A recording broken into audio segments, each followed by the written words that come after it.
The Deputy Governor did mention cyber security risks, and yeah, that's a genuine concern.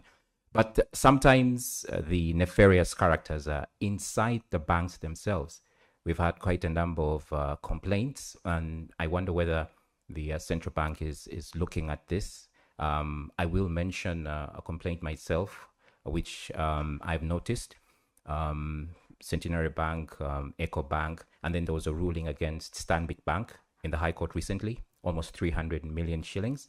Well, the common man might not be able to get a ruling from the bank because, of course, the client versus Stanbic Bank was heavy pocketed. So, where does this leave the small man? And is this a concern that you are looking at? Cyber security threats are one of those concerns we take seriously. And as a central bank, we've taken steps to put in place a mechanism that helps us to track this. We issued the cybersecurity guidelines recently to guide the banks on how they would handle events related to cybersecurity. I agree that it is a very big problem, but in the way we approach it, we don't discriminate against whether you are poor or rich, because whether you are poor or rich, risk is risk. And as far as we are concerned, we're even looking at it more like a systemic kind of risk. If it happened in a bank, it can spread across all banks, mainly because of one event. So this is something that we are taking seriously.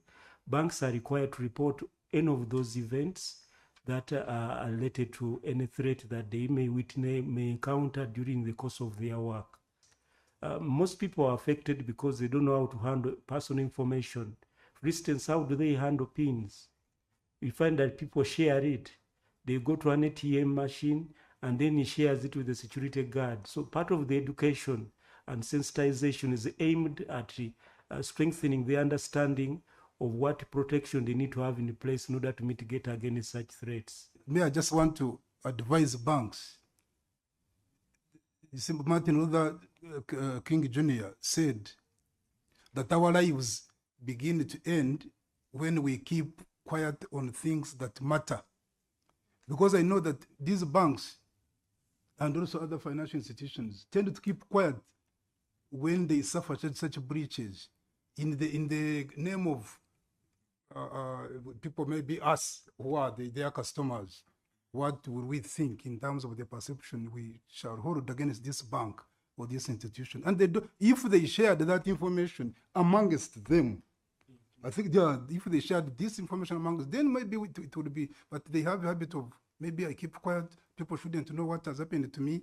And if you continue therefore keeping quiet, this is when our lives, that's what Martin Luther Jr. is telling you. You shouldn't keep quiet on things that matter